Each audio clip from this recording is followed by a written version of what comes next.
Hello students, welcome to my channel. मैं हूं अमन। UPSC ESE 2025 का नोटिफिकेशन आ चुका है। सभी जो इंजीनियरिंग ग्रेजुएट हैं इस एग्जाम के लिए हमेशा वेट करते हैं, हर साल वेट करते हैं। तो इसकी प्रीलिम की डेट भी आ चुकी है। देखिए, यूनियन पब्लिक सर्विस कमीशन के द्वारा इंजीनियरिंग सर्विसेज एग्जामिनेशन हर साल कंडक्ट करवाया जाता है और जो 2025 में इसका एग्जामिनेशन प्रीलिम एग्जाम कंडक्ट होना है उसकी डेट आ चुकी है। वैकेंसीज आ गई हैं। वैकेंसीज हैं जी आपकी 232 और अप्लाई आप कर सकते हैं 18 सितंबर से लेकर 8 अक्टूबर 2024 तक। वेबसाइट आप जानते हैं upsc.gov.in है। तो चलिए वीडियो में इसकी कंप्लीट इन्फॉर्मेशन ले लेते हैं कि इसका क्या पूरा प्रोसेस रहने वाला है। वीडियो शुरू करने से पहले अगर आप इस चैनल पर नए हैं तो चैनल को सब्सक्राइब जरूर कीजिए, क्योंकि जितनी भी वेरीफाइड गवर्नमेंट जॉब्स रहती हैं उनकी नोटिफिकेशंस इस चैनल पे रेगुलरली अपलोड की जाती है। तो हाँ जी, देखिए, यूनियन पब्लिक सर्विस कमीशन के द्वारा ये नोटिफिकेशन आ चुका है जो कि रहेगा इंजीनियरिंग सर्विसेज के लिए। इंजीनियरिंग सर्विसेज एग्जाम कहते हैं इसे, ईएससी कहा जाता है और ये 2025 में जो होने वाला है उसके लिए है। ठीक है। और देखिए, कल ही आया है ये नोटिफिकेशन, मतलब 18 तारीख को आया है और 18 से ही आपका जो है ऑनलाइन अप्लाई करने के जो पोर्टल है वो खुल चुके हैं, मतलब आप अप्लाई इजीली कर सकते हैं। तो देखिए, इसमें जो एलिजिबिलिटी कंडीशंस रहेंगी तो बेसिकली इसमें एलिजिबिलिटी कंडीशन का तो ये है कि आपकी ना बीटेक होनी चाहिए। पर्टिकुलर ट्रेड्स के बारे में हम बात करेंगे, जो कि अभी वीडियो में ही बात करने वाले हैं। ठीक है। तो अब यहाँ पे जो सारे कैंडिडेट्स हैं, मेल फीमेल ट्रांसजेंडर्स, तो इनके लिए मतलब आप अप्लाई कर सकते हैं, है ना। और ministry of communication and department of telecommunication की तरफ से ये नोटिफिकेशन आया है। ठीक है। अब इसमें जो है भाई आपका ई एडमिशन सर्टिफिकेट वगैरह रहेगा। तो चलिए जानते हैं क्या है इसका प्रोसेस। हाँ, अब यहाँ पे देखिए, सबसे पहले तो इन्होंने लास्ट डेट बता दी है। तो 18 सितंबर से शुरू हो गया ये और 8 अक्टूबर शाम 6 बजे तक जो पोर्टल है वो ओपन रहेगा। ठीक है। तो इस दौरान आपने जो है अपना ये फॉर्म के लिए अप्लाई आप कर देंगे।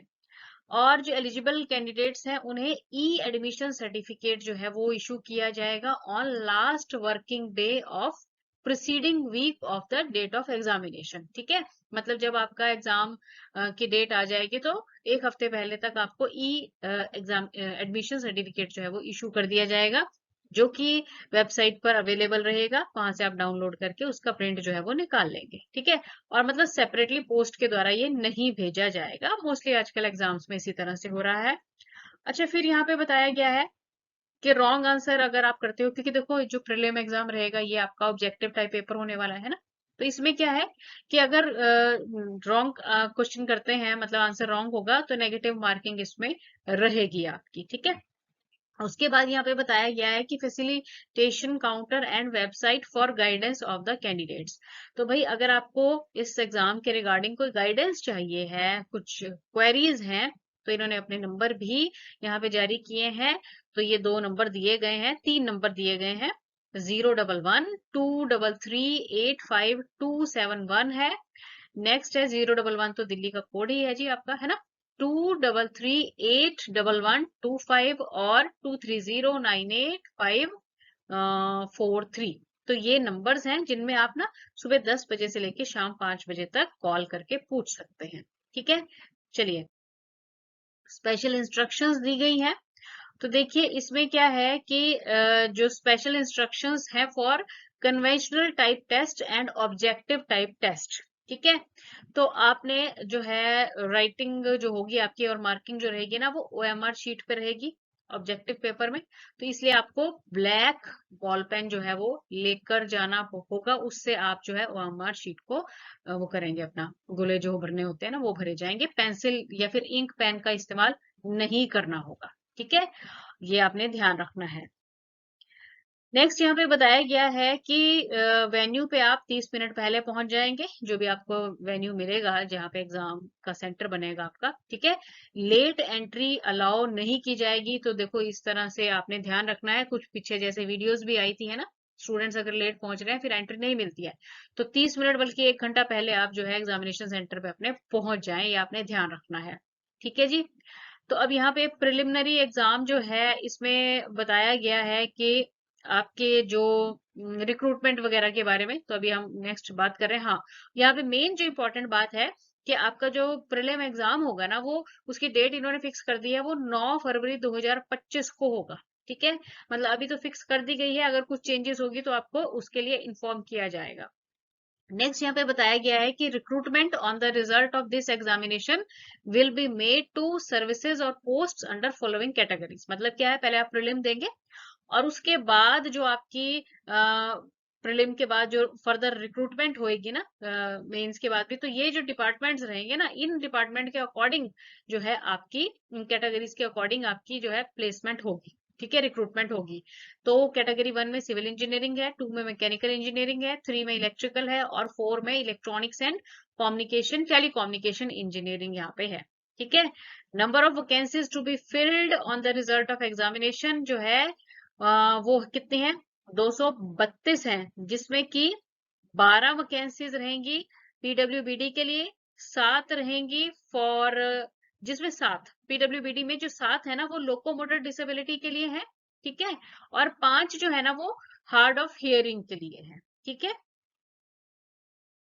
नेक्स्ट यहाँ पे देखिए, जो अभी कैटेगरी की बात की गई है, तो अगर कैटेगरी 1 में सिविल इंजीनियरिंग में जो कैटेगरी रहेगी, तो इसमें ग्रुप ए सर्विसेज और पोस्ट हैं, जिसमें कि सेंट्रल इंजीनियरिंग सर्विसेज सिविल में, central engineering service roads, group A civil engineering post, survey of India group A service, AEE civil in border road engineering services, Indian defence services of engineers, AEE in MES surveyor cadre, Indian skill development services, central water engineering services. ठीक है, और जो category भी है mechanical engineering में, तो इसमें देखिए जो प्लेसमेंट होगी कहाँ कहाँ कौन कौन से डिपार्टमेंट्स हैं ये, Indian defence services of engineers, Indian naval armament service mechanical engineering post है, then central power engineering service grade A, defence aeronautical quality assurance services SSO 2, then AEE electrical and mechanical in border road engineering services, Indian naval material management services और Indian skill development services। Next है जी third category electrical engineering के लिए, तो इनके department यहाँ दिए गए हैं, Indian defence services in engineers, Indian naval material management services, Indian naval armament services, ये सारे इलेक्ट्रिकल में है, defence aeronautical quality assurance services, central power engineering services grade A, Indian skill development services, then IEDS assistant director grade 1, IEDS assistant director grade 2।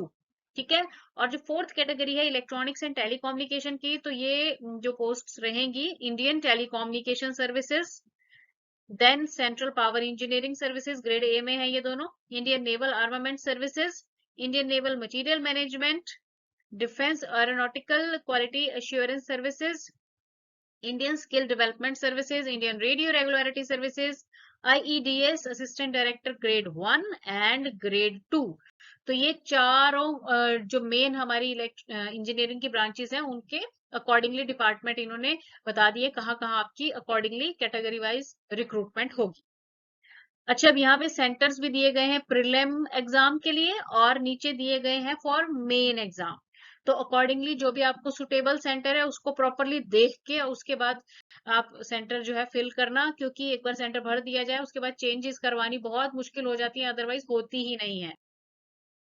Eligibility conditions में पहले तो nationality की बात की गई है, इंडियन सिटीजन है अगर आप, ठीक है, या मेन तो इंडियन सिटीजन ही होना चाहिए। यहाँ पे आगे बी ऑप्शन में दिया गया है सब्जेक्ट ऑफ नेपाल भूटान और Tibetan refugee came over India before 1 जनवरी 1962। मतलब अगर तिब्बतियन रिफ्यूजी हैं और 1 जनवरी 1962 से पहले आ गए हैं, है ना, तो आप जो है अप्लाई कर सकेंगे। ठीक है जी, तो इसके लिए जो प्रॉपर आपके सारे डॉक्यूमेंट्स हैं वो सारे आपको अपलोड सारे प्रॉपर करने होंगे। देन एज लिमिट है जी 21 साल से लेकर 30 साल। ठीक है, 1 जनवरी 2025 तक होनी चाहिए, यानी कि आपका जो जन्म है 2 जनवरी 1995 से लेकर 1 जनवरी 2004 के बीच में ही हुआ होना चाहिए। अपर एज लिमिट जो है रिलैक्सेशन मिल जाएगी अप टू 35 इयर्स जो गवर्नमेंट सर्वेंट्स रहेंगे। ठीक है, if they are employed in the department और ऑफिस, ठीक है जी, तो उन्हें 5 साल की रिलैक्सेशन मिल जाएगी। नेक्स्ट यहाँ पर देखिए, जो कैंडिडेट्स टेम्परेरी सर्विसेज और रेगुलर बेसिस पे हैं पर्टिकुलर डिपार्टमेंट में for at least 3 years on the 1 January 2025, तो ये डिपार्टमेंट्स दिए गए, अगर इन डिपार्टमेंट्स में ऑलरेडी हैं तो उन्हें रिलैक्सेशन मिलेगी। नेक्स्ट है जी, यहाँ पे अपर एज लिमिट का ही बताया गया है कि अगर SC/ST कैटेगरी से है तो 5 साल की रिलैक्सेशन है, OBC को 3 साल की रिलैक्सेशन मिल जाएगी, डिफेंस सर्विसेज से है मतलब एक्स सर्विसमैन तो 3 साल की रिलैक्सेशन है, और एक्स सर्विसमैन जो है 5 साल तक हो सकते हैं अगर उन्होंने जो है इमरजेंसी कमीशन ऑफिसर या शॉर्ट सर्विसेज कमीशन में जो है काम किया हुआ है। ठीक है, तो ये थोड़ी रिलैक्सेशन के बारे में यहाँ बताया गया है, एज रिलैक्सेशन के बारे में। मिनिमम क्वालिफिकेशन तो देखिए इसमें मेनली तो हमारी जो अपनी इंजीनियरिंग ग्रेजुएशन आपने किया हुआ है, बीटेक किया हुआ है, बीई किया हुआ है, AMIE किया हुआ है तो अप्लाई कर सकेंगे। बाकी और यहाँ पे जो सारी कंडीशंस दी गई हैं चेक कर लेते हैं। तो सबसे पहले यहाँ पे बताया गया है कि degree in engineering from university, मतलब रिकॉग्नाइज्ड यूनिवर्सिटी से आपकी जो है इंजीनियरिंग होनी चाहिए, ऐसी यूनिवर्सिटी से जो कि UGC से रिकॉग्नाइज्ड है। ठीक है, देन अगर AMI की हुई है तो A और B सेक्शन जो है वो आपके क्लियर होने चाहिए, दोनों ही। ठीक है जी, देन इसके बाद अगर आपने डिग्री या डिप्लोमा किया है इंजीनियरिंग में from such foreign universities, college और institutions under conditions as may be recognised by government for the purpose of time to time, तो अगर बाहर से भी फॉरेन कंट्रीज से भी किया है तो अकॉर्डिंग टू गवर्नमेंट रूल्स आप अप्लाई कर सकेंगे। ठीक है, देन आपने ग्रेजुएट मेंबरशिप एग्जामिनेशन किया है institution of electronics and telecommunication, तब भी आप अप्लाई कर सकेंगे।